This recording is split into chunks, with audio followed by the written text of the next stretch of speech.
Consciousness with Freeman Michaels and Barnett Bain. Thought-provoking discussions and bold ideas from the edge of possibility.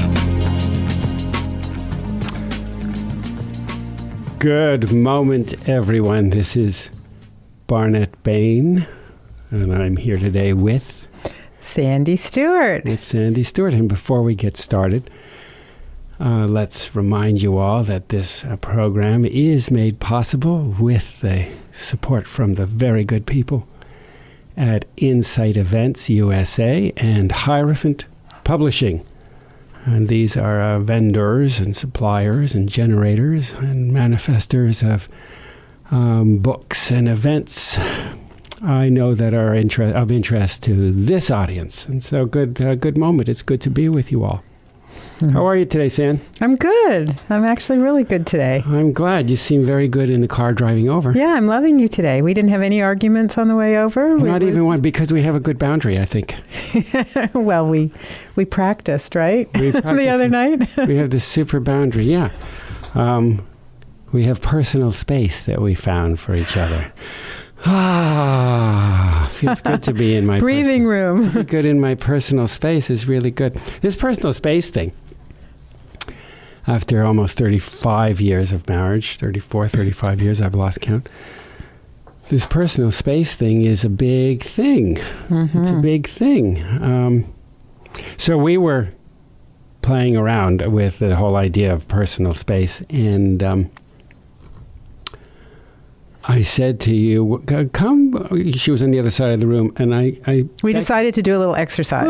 Just to see how this was operating or not operating, this whole personal space deal. So I said, come to me, approach me, come as close to me as you think that I want you to be. Mm-hmm. And there you came across the room. You shot across the room. You shot across the room, and you wound up like a foot away from my nose? Well, I wound up close. That was your perception. I don't think I was that close, but I was pretty close. You were pretty close, yeah. Right? And then I said, well, I would be more comfortable if you would back up a little bit, back up a little bit, back up a little bit. Okay, that's far enough.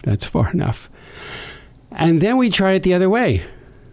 Right? How did that go? And I said, walk to me and come as close as you think I want you to be. Yeah. And you walked and you stayed. You walked really slow and tentatively, and you stayed very far away from me. And it felt too far. It wasn't that far, was it? You were far. It felt far. And I said, no, come closer, come closer, come closer. And I found the space that felt comfortable for me. And what we discovered was... We were shocked. We were both shocked. That we both have this perception of what the other person wants, mm-hmm. that's not really based on truth. Mm-hmm. And I have this perception that you want more of me than I can give, and I get frustrated, and you have this perception that I don't want to be as close as you want to be, and you get frustrated. But in actuality, where we wanted to be was not too far off the comfort level of each other, and we realized we could navigate that, and we could make that okay. So it was actually a real interesting awakening. I mean, it really, yeah. So from that, I've taken something from that. I am practicing now. Mm-hmm. I don't know whether you've noticed this, but I'm practicing only going out halfway. Uh-huh. To be halfway so that I am not inundating your space, nor am I sort of abandoning. And it's a real dance. Have you noticed, by the way? Well, I've noticed that within myself, too, because we've talked about it. To stay connected to self and go out to the edge of my boundary where I can meet you without losing myself. That's the practice, I think, that you're talking about and that we're both playing with right now. Mm-hmm, mm-hmm. And it feels really good because mm-hmm. if I'm connected to me, I always have me, and I don't need you to show up in any particular way. You can't throw me off my game so easily. Well, we'll see about that. That's in this moment anyway. That's today. So I bet you that our guest will have lots and lots to say about this. We're really pleased. Excited. I've been looking forward to having Tzipora with us. We have with us today Tzipora Kingsbury, who has for quite some time been a love coach, and she has a whole big toolkit of integrated breath work and all sorts of shamanic practice and nutrition and yoga and shiatsu and NLP and all kinds of things, all of which has of late been overshadowed, I think, of all that credential and credibility.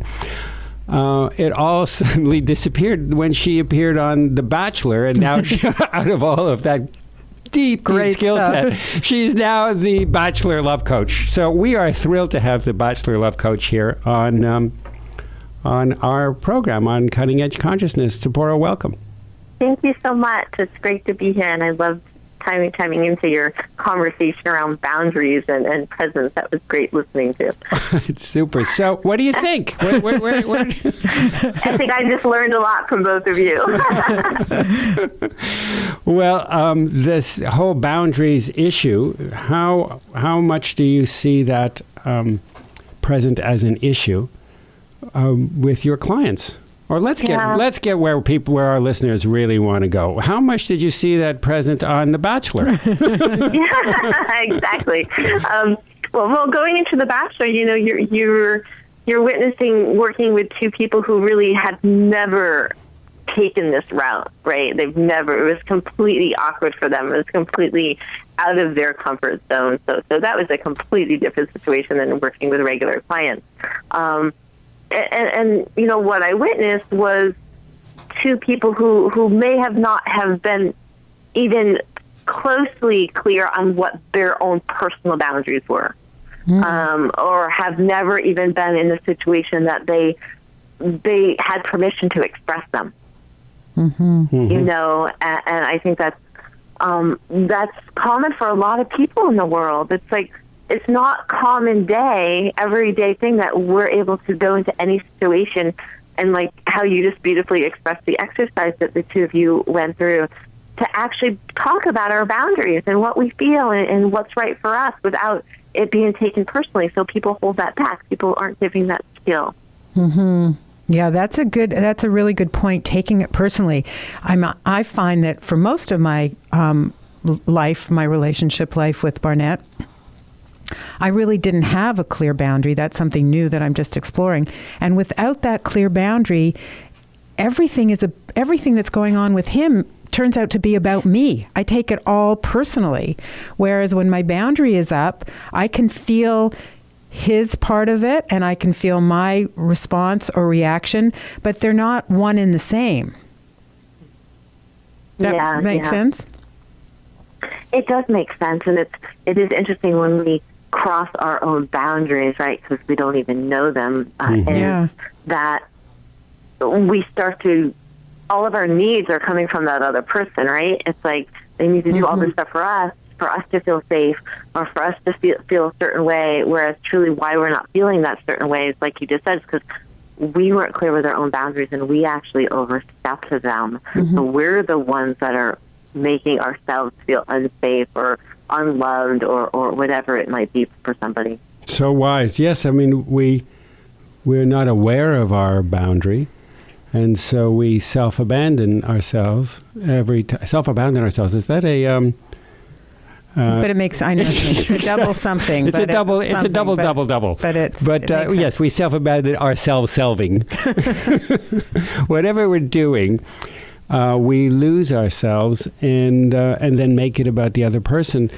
And then I know personally what I've experienced is that absent having a sense of my own boundary, where I begin and where I end, and that's an energetic thing. It's not. Of course, we all know where we know the surface and the textures of our skin. So we're not talking about that. We're just talking about our comfort, our personal space, and our personal space is bordered by an energetic space. You're standing in line at the checkout counter at some place, and someone is before you or behind you, and they, for some reason, are just a little too close. They're not necessarily touching you, but they're just a little too close. It's an energetic experience, and not always familiar with where my energies begin or where they end. And sometimes, absent having that awareness, I'll make as you point out, San, I'll make a wall. Yeah. And I'll just make instead of a boundary, I'll make a brick wall. Yeah. And then I'm absent. I'm not available. And boundaries, I think the great thing about boundaries is that they're flexible, but walls aren't. And I think that at the beginning, when you get a sense of your own boundary, I had the feeling that I had to protect it. I finally found it, and now I had to protect it. So it probably showed up like a wall for the first little bit because I was really protective of this space I finally discovered. But once we get comfortable with it, that boundary is flexible, and it can move, like a dance with the other person. Tzipora, how do you encounter that in your work? I'm sorry, can you repeat that? In what ways do you encounter that sort of thing in your work? Yeah, my work, I don't just work with couples. My work isn't just relationship-based with another person. It's a lot of relationship with self. And so the main way that I explore this or experience this with people is again, like you said, a lack of awareness. And people are just like, wow, they get to learn so much about themselves because they're not aware of the energy yet, correct? So they're noticing all these triggers in their life, and they're gaining clarity of, wow, this is why I get triggered. I'm sensitive to this, or I'm feeling another person, and I wasn't sure what it was. So like I'm learning what my values are. I'm learning what those boundaries are. I'm learning to speak them. But again, I think it still comes back to awareness. People are learning to get still, to tone down the overstimulation that is so. The world is so busy, and finally coming back to their center, and starting. It's like kind of like being born again. They're starting from scratch again. What I love about your work, I was listening to some interviews that you were doing last night, and you talked a lot about breath and being in your body, and how important it is. How you can't be in a relationship with anybody until you're in a relationship with your own body and your own breath. And we're always so outwardly focused, like, oh, we're going to find that other person, and then all the focus goes to the other person, and there's a complete unawareness of self, and just how something as simple as a breath can bring us back to home. And from that place, that's where our love is. I think we think our love is out there instead of in here, and it has to come from in going out instead of out going in. Does that resonate with you? It does, and I think of like a newborn child, right? We're born, and it's natural. We're reaching out, right? We reach out to mom and dad, and we're reaching out to get nourished.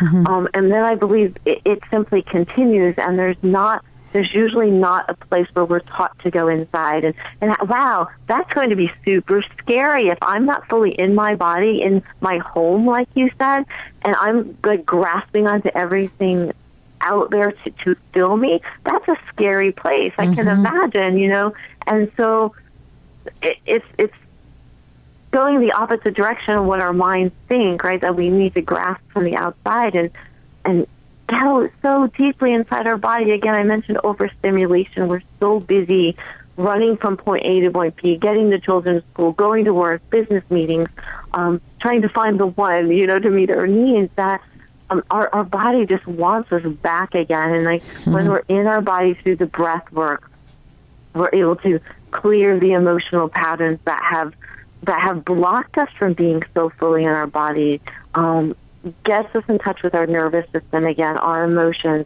and then we're able to be clear and calm and at peace when we meet people.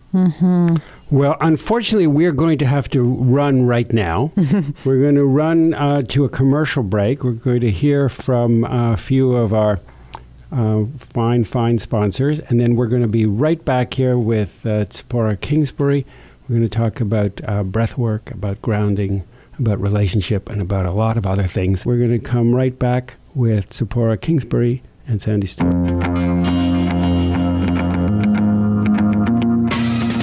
Welcome back to Cutting Edge Consciousness, thought-provoking discussions and bold ideas from the edge of possibility. We're back. So we're here with Tzipora Kingsbury. Before the break, we paused to take a breath, and now we're back to talk a little bit about breath. You began to say, Tzipora, that some of the benefits of breath work, that it allows you to ground and to return to the body. And I just want to invite you to go back to that and do a little recap and maybe unpack it a little more. Yeah.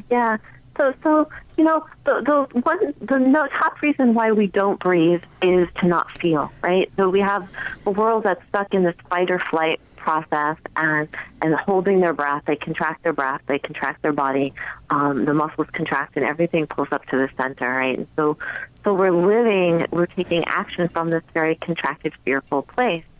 And so when we start to, the breath work I use is integrative breath work, and it's a processing tool, but when we start to open up the breath and use the breath in this way, we're able to start to loosen up that fight or flight, that unsafe feeling, that place of survival. We're able to start to loosen up the muscles, start to move the energy again in the body, and start to create this intimate relationship, I call it, again, with our breath and with our body, because obviously the more we breathe, the more we're going to feel. And most people are using about 1/3 of their respiratory system because they are in the survival mode. And that's why breath is so profound in grounding and bringing us back into our bodies, and bringing us back into, I want to say, right relationship, I call it, with our body and our emotions. Because now we're in a place that we can communicate with our body and our feelings versus, you talked about barriers in the wall, because that's what holding our breath does, right? It puts up that wall. And that's why it's so profound when it comes to relationship, because that's where it starts, right? Now we can have this clear communication, connection, feeling, a soothed nervous system, a clear mind with our body and our emotions. And why do you think that we're so afraid to feel? Why do you think, I mean, it seems like it's the first thing we do when we come into this world. It's the most natural thing, and then it becomes the most unnatural thing. Yeah. A couple thoughts on that is, it is the first thing that happens when we come into this world, but for most people it's also the scariest thing, because the umbilical cord is cut so quick. And most of us, our first breath was a fight for the breath. It was at first, I'm like, oh, how do I breathe? And then it just started happening. And then, it seems a lot of it's conditioning. We're coming to a world where there's a lot of trauma, a lot of harshness. We're born into a room of bright lights, unless it's more of a natural birth. And then it's just a buildup from conditioning to society. It just seems like a domino effect. Yeah, it's curious. It's, when we think about how simple and how available the breath is, that we don't use it. But once we become conscious and start breathing, my experience is you can't stop. I mean, I've got to take a few deep breaths really every few minutes, it feels like, just in order to be present and be back in. But one thing I want to ask you, Barnett and I, as we said, have been in relationship for 35 years, and we're very serious about our relationship. We talk about it a lot. We process a lot, which is the good news. We do play a lot. Well, it's the good news and the bad news. I would like to play more, really. I think we play, but I think we can get pretty heady. We have to invite Sephora over. That's right, to play. But, like even how you opened about that exercise we did, that's just like a fun night at the Baines on Saturday night. That's not like, it's interesting, but it was illuminating. You didn't say what you were wearing. No. So I want to hear from the pro. How do we bring more fun into our relationship? I want to hear more about play. I don't think you refer on radio to a love coach as a pro.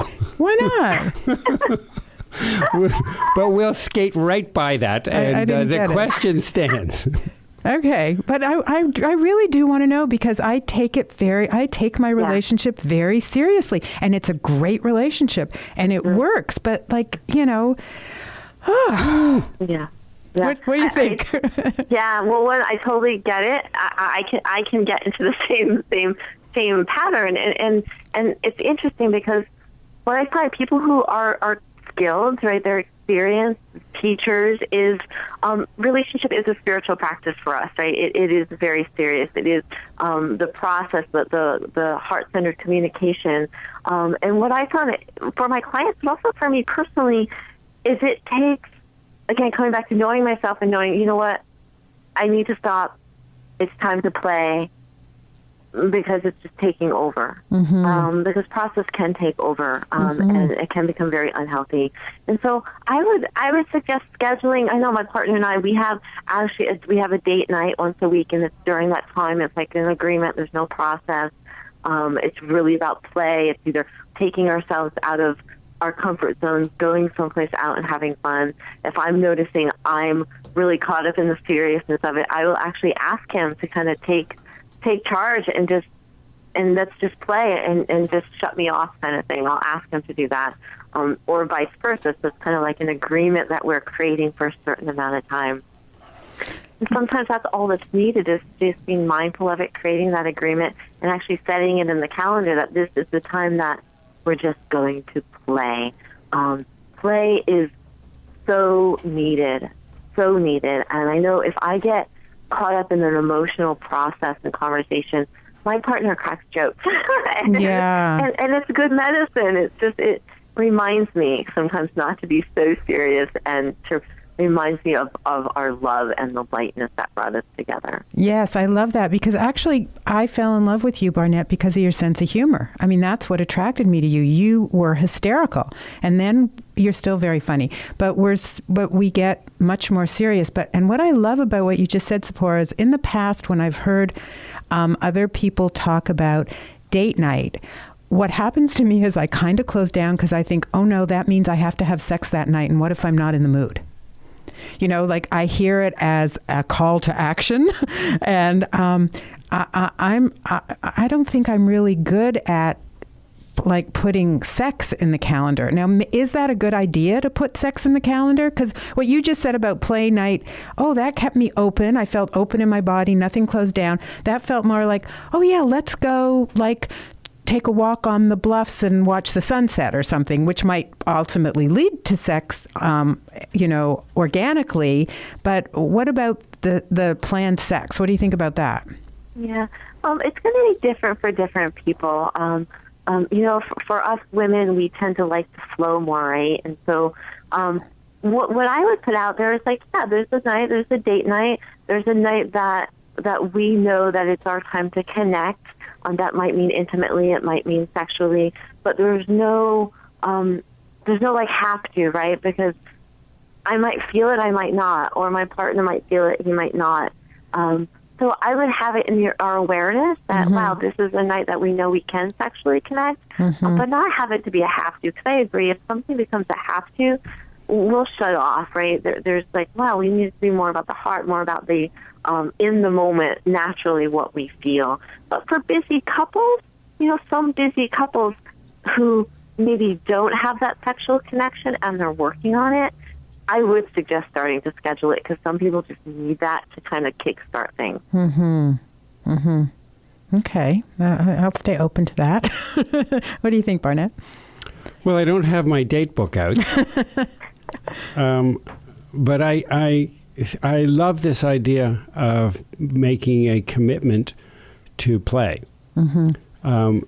It's funny that when you talked about there is this pressure, there's almost a performance anxiety about scheduling, let's schedule sex for 4 o'clock on Wednesday afternoon. I get that around play. Let's schedule play for 4 o'clock this afternoon. I get a performance anxiety. My idea of play as a young man is not the same as the ideas that, or as the discoveries that I am making in real time around play as the man that I am now. And so, for example, I'm sitting here with my wife doing this broadcast and podcast, and that's play. I'm at play. And so I have some challenge around these sorts of distinctions. And it triggers old anxieties in me. It triggers younger versions of myself that were very concerned about doing it right. God, what if I don't do it right? And so I don't really know what play is. I don't really know what that is. I mean, I'm either flowing. You can tell I'm grasping even as I speak about it now. If life feels playful and flowy, then it's wonderful. And then to schedule it, I don't know how to go about that. Well, I know how to do an intervention when I'm really clearly over-functioning and not flowing and not playful. Well, I think one of the things I experienced when I felt that pressure about, does date night mean sex and I don't want to have to, is feeling that character style of the automatic no, like you can't tell me what to do. Yeah. And so maybe it's part of that adolescent rebellion also of like, it's just an automatic, you can't tell me what to do. Yet I know you, and I know that you love to play, and you're very funny, and play comes easily to you. But something else happened when you were asked for it. Yes, that's true. That's interesting. That's absolutely true. That's a really interesting point. We do have this menu of styles, behavioral styles. Yeah. And we pull out it's the same menu. I have one from column A and one from column B, but it's always the same menu. Mm-hmm. And for you, that's that sort of automatic no. And for me, there is this splitting off that I do, where I suddenly go numb and I take an elevator from my body straight up into the farthest attic reaches of my head and slam the doors and feel nothing. See, you're funny. See? You're a load of jokes. So there's like these habituated responses and it's helpful to know them and to be able to make light of them. And so, honey, I'm willing to play. What time are you available for play today? Well, after the show, we will look in our calendars and we'll do this takeaway, and then we'll let Sephora know how it goes. That's right. We'll check in and we'll report back. You know what's beautiful, I think, and I'd love to hear more from Sephora about this. Yeah, I want to hear from Spence on this too, our producer. It's just so evident that relationship is just a beautiful backdrop for our own growth, right, Sephora? Oh, yes. And that can be what's so triggering and scary for people, right? Relationship is, all it is it's showing us ourselves. And when we're really in it, that's the depth, that's the beauty of it. And if we can gather the skills and be so mindful and remember that, wow, it's infinite, the possibilities of relationships. Mm-hmm. Well, as you said earlier, and it resonated with me so powerfully, you said relationship is a spiritual path. Yeah. That's so clear to me, and how we do relationship with one other person is how I think we do relationship with all other people. It is the laboratory. It's like a laboratory for personal, emotional, mental, spiritual development. Well, and I would say, maybe more accurately, I don't know, for me, the way I do relationship with myself is the way I do relationship with all people, not one other person. All people. Because I have found that the more healing and the more self-love and the more compassion I have for myself, the less triggered I am when your stuff comes up, and the more I just have compassion because I actually can see the little boy in you that's coming to the table who's hurt or feeling abandoned or whatever. And instead of taking it personally, like I didn't do it good enough and then being all mad at you, I can just have compassion for that part of you because I finally have compassion for those parts of myself. What do you think, Sephora? Yeah, and it comes back to what we started with is when we know ourselves, when we're really connected and in our bodies, when we're in that clear center place, nothing can really shake us, and then we can really see another person. We can truly feel another person and have that empathy and that understanding. Mm-hmm. And let it be okay. Let it be okay that they are where they are in that moment. You know. Yeah. Because it's things get messy sometimes. That again we take things personally in a relationship. But what you just said is where we're at has nothing to do with the other person. Mm-hmm. So when we can see that and offer that to our partner, what a gift! Such a huge gift. Mm-hmm. Mm-hmm.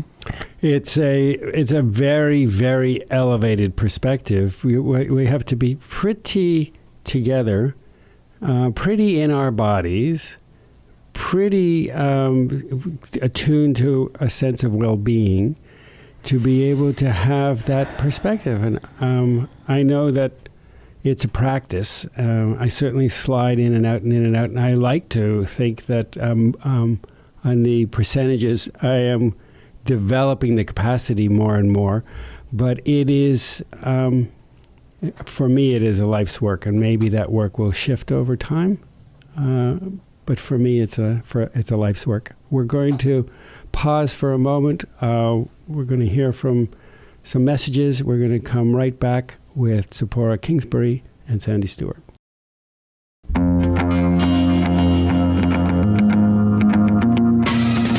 Welcome back to Cutting Edge Consciousness, thought-provoking discussions and bold ideas from the edge of possibility.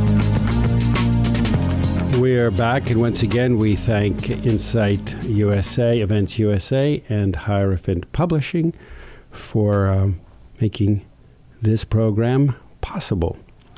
Tzipporah is with us again, and we want to raise now an entirely new topic.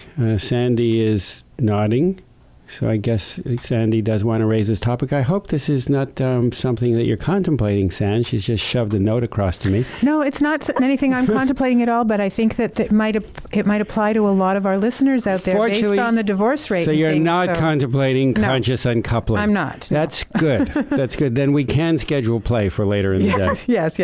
But I think that Tzipporah probably, we've got her wisdom and her experience here, and there's many that probably could use help in that area. Mm-hmm. Mm-hmm. Do you have any thoughts? Tag, you're it. So I've read a lot. I've heard a lot lately about, I guess Gwyneth Paltrow brought it to the forefront when her and her husband decided to consciously uncouple. And do you have any advice or thoughts about that for those that are, not all of us end up with the same person for a lifetime. So most of us don't. What do you think? Mm-hmm. Yeah, there's so much talk out there around like soulmates and multiple soulmates and twin flames, and I believe a relationship is right in the moment, and it's not necessarily, it's meant to last forever. And sometimes when we project so far in the future, it takes the joy out of what's happening in the moment. And whoever taught us that? Because a relationship, I call it transitions. It doesn't end. It's transitioning. It's changing into something different. No different than summer to winter, like a season. Mm-hmm. Whoever taught us that we're supposed to hate a person or not be friends with a person or not talk to a person. And I know so many people who do conscious transitioning. And wow, how beautiful is that? Because if I'm in a relationship with someone for 5, 10, 20, 30 years, they're important. Wouldn't I want to continue relating with them, and can we come together and see now what's the next step for our relationship? It might not be sexual anymore. It might not be a common marriage anymore. But wow, what's the next step for our relationship? Mm-hmm. And not losing, I think, the awareness that whether at times it was painful or difficult, that relationship really served us. And we got exactly what we needed to get, even if it didn't feel so good all the time, and maybe take more responsibility for what our part of it and why we were there and what we needed, and then move on in grace with the learnings to a deeper relationship with ourselves and possibly another. Yeah. And the communication, wow, can we go into that situation, like you just said, and actually mourn it? So I'm saying mourn it. You want to acknowledge the mourning, and acknowledge the highs and the lows, and be radically honest about your emotions and your feelings, and hold that space for each other. So important. It's beautiful. I don't know who it was. I don't know who the poet was that wrote that we receive the love we think we deserve. So we receive the relationships that we think we would deserve, and we feed relationships to the extent that we think we deserving. They can only become as expansive and as intimate and as deep and as dimensional as our own capacities, as we're willing to be, as we're willing to be, and that's and able, I guess, and able, and willing and able to be. So, again, they're all shades of deservability. 50 Shades of Deservability. Did you see it, by the way? We haven't seen it. Not deservability, Gray. I have not seen it. I read a lot about it because I was just researching it, and I have lots of friends who saw it. So I don't think I'll actually see it. Yeah, I don't think we will either. I'm not really drawn to it at all. But it doesn't. I don't think that it has much to do with a relationship, but it has much to do with a certain kind of fetishizing of relationship. Yeah. And I'm interested in it from that point of view, but not sufficiently interested that I want to commit 90 minutes of my life. That's not our fun night, huh? My perspective on it, I'll just throw this in, is it's not even representing fetish. The movie, from what I've read with the book, is it's talking about two people who are very emotionally unstable, and someone wanting to manipulate someone to feel good. And that's my take from it. It's not about intimacy. It's not necessarily about even healthy desires. It's really about an emotional kind of manipulation and a power play between people. So I agree. It's my time to be used elsewhere. Yeah. We're going to have to find we have to find the antidote, right? Like we should be putting out different messages. The antidote. Antidote, yes. Well, there's lots of confusion about relationship. There's lots of confusion about control and victimhood and those kinds of codependent relationships. They are confused with love. I have become recently hooked on country music. And there are different kinds of country music. The low bar on country music is often about, lyrically, is often about these incredibly dysfunctional relationships, and they are paraded out as noble and virtuous examples of self-abandoning love, or that's not to. I'm not for 1 second suggesting that is what country music is, because there's just so much that is so beautiful and so wonderful. And even in these songs about I'm worthless because my dog left me, or my girlfriend left me, or with a pickup, even those songs are powerful because they bring into such clear focus the kinds of beliefs and structures that we have that are not serving us. That we hold around ideas of love, certain kinds of ideas of love that doesn't work, and that I'm undeserving, and that there is inside of that constellation of conditioning and beliefs, and there's really no possibility for a healthy, loving, intimate relationship. Your thoughts? Yeah. Well, yeah, and again, it keeps coming back to do the work on ourselves, and because I always see like this mommy-daddy syndrome, and the emotions that were created in our youth, and the dysfunction, and then people don't work on it or do the stuff to clear or face it, and then they take that obviously into their relationship, and that's what we're seeing a lot, and like you're seeing it in country music. It seems to unfortunately developed a real commonality of that's how we function, that's how we relate, and that's why I'm excited to, like you two, be here to share with people there's another way to relate that's so much more fulfilling. Good. Tzipporah, can you talk a little bit about love and passion?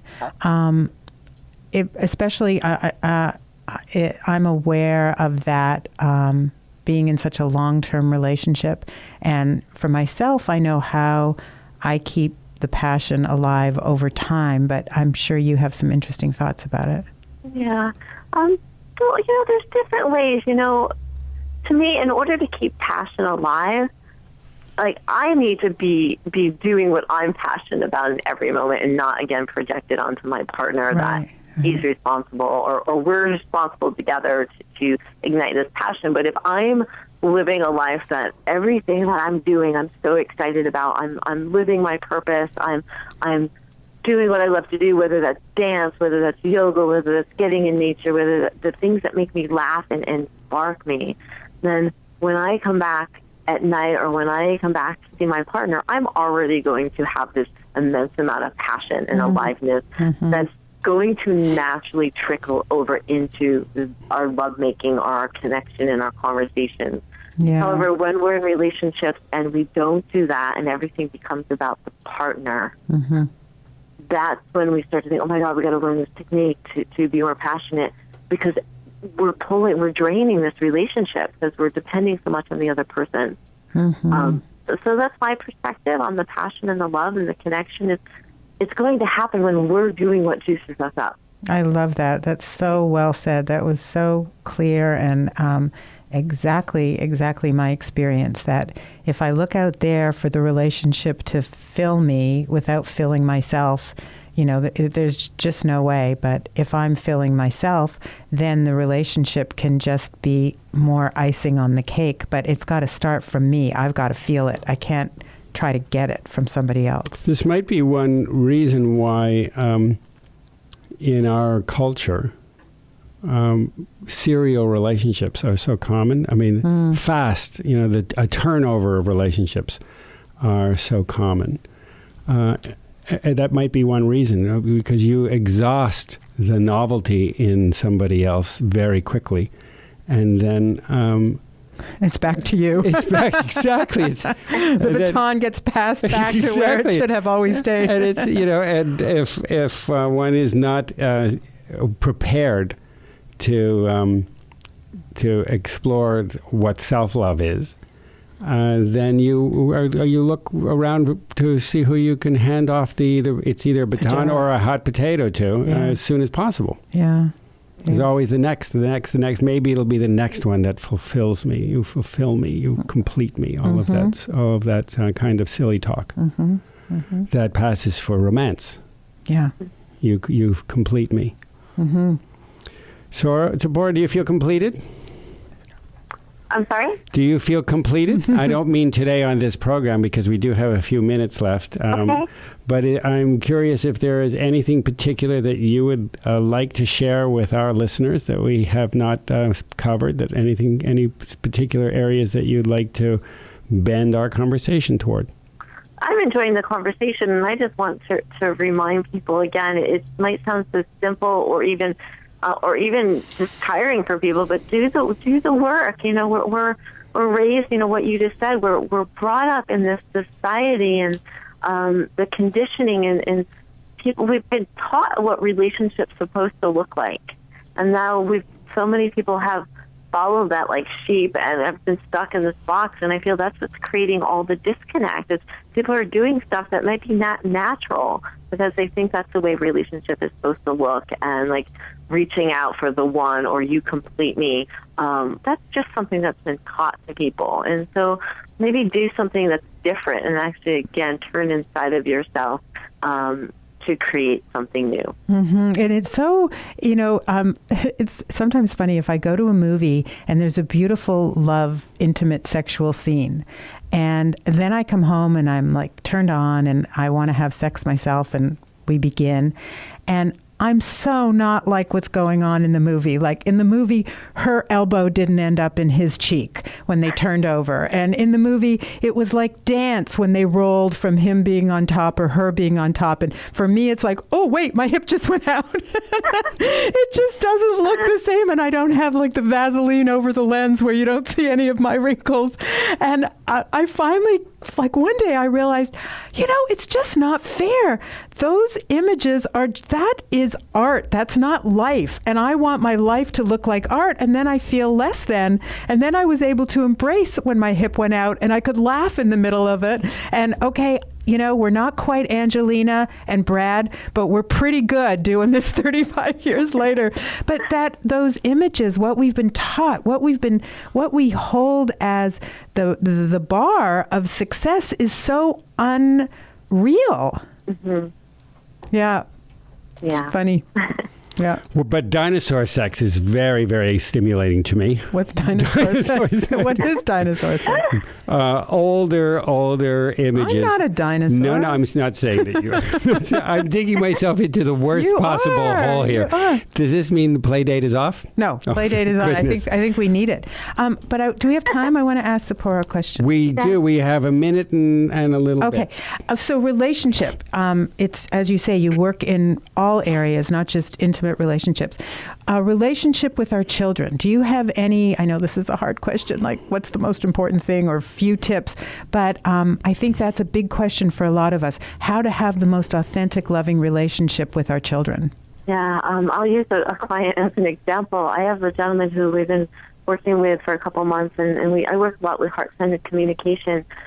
He goes home and he applies this compassionate, heart-centered communication with his children, and he doesn't get mad at his children, but he meets them and has a conversation with wanting to understand them, talking to them, asking them why they feel a certain way, reassuring them that he's not going to punish them or judge them, that he wants to get to know them. And so the more that we can meet the youth, like from a place of really wanting to understand them, and have a real conversation with them rather than shutting them up or telling them they're wrong, I think the more fulfilling, again, relationship in that way is going to happen. Mm-hmm. That's beautiful. Well, we want to thank you so much for joining us and being with us today on Cutting Edge Consciousness. Before we wrap up this show, we do want our listeners to know where they can learn more about what you're up to, where you're doing, what you're doing, and what is next for you. And so where would you advise them to seek out? Best place to look is at my website, and that's ZipporahIntimacy.com. It's TZIPORAH intimacy.com, and they can find out everything I'm doing right there. Great. And for those of you who did not catch that spelling, you can find out where Zipporah is on our Cutting Edge Consciousness website. We'll have all that information. We thank you, Zipporah, for joining us today. Thank we you. Thank you, listeners, for joining us today.